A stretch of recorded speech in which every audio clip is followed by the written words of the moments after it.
بسم اللہ الرحمن الرحیم۔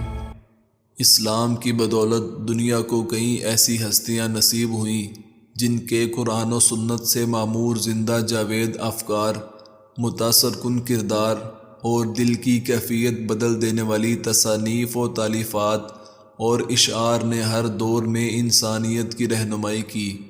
ان میں سے ایک ہستی حضرت سیدنا مولانا جلال الدین محمد رومی علیہ رحمۃ اللہ کی بھی ہے۔ نام و نسب: آپ کا نام محمد، لقب جلال الدین ہے، جبکہ شہرت مولانا روم کے نام سے ہے۔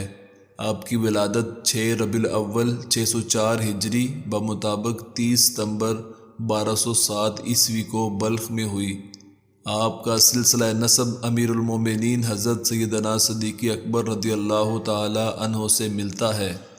تعلیم و تربیت: آپ رحمۃ اللہ تعالی علیہ کی ابتدائی تعلیم و تربیت والد گرامی حضرت مولانا بہاؤالدین محمد صدیقی علیہ رحمۃ اللہ نے فرمائی۔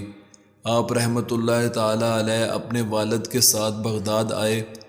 یہاں قیام کے دوران فقہ اربعہ کی ترویج و اشاعت کے لیے قائم مدرسہ مستنصریہ میں آپ کی علمی نشو و نما ہوئی۔ عملی زندگی: جب والد گرامی کونیا ترکی میں مستقل طور پر مقیم ہو گئے تو آپ رحمۃ اللہ تعالی علیہ نے بھی یہیں مستقل رہائش اختیار کر لی۔ والد ماجد کے وصال کے بعد آپ رحمۃ اللہ تعالی علیہ کونیا کے مدارس میں تدریس فرماتے رہے۔ شرف بیت: حضرت مولانا جلال الدین محمد رومی علیہ رحمۃ اللہ حضرت سیدنا شمس الدین محمد تبریزی علیہ رحمۃ اللہ کے دست اقدس پر بیعت تھے۔ دینی خدمات: آپ رحمۃ اللہ تعالی علیہ نے تدریس اور فتاویٰ کے ذریعے امت کی رہنمائی فرمائی۔ نیز کئی کتب بھی تصنیف فرمائیں جن میں مثنوی شریف کو عالمگیر شہرت حاصل ہے۔ اس عظیم الشان کتاب سے استفادہ انسان کو بااخلاق بننے، نیکیاں کرنے اور شیطان کے ہتھ کنڈوں سے بچنے میں بے حد معاون و مددگار ہے۔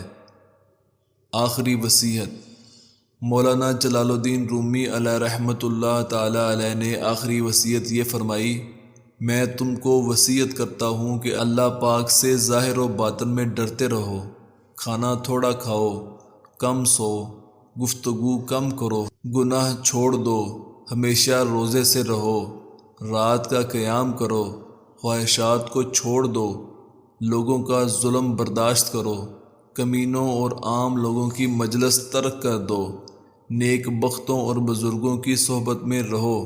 بہتر وہ شخص ہے جو لوگوں کو فائدہ پہنچائے، بہتر کلام وہ ہے جو تھوڑا اور بامعنی ہو۔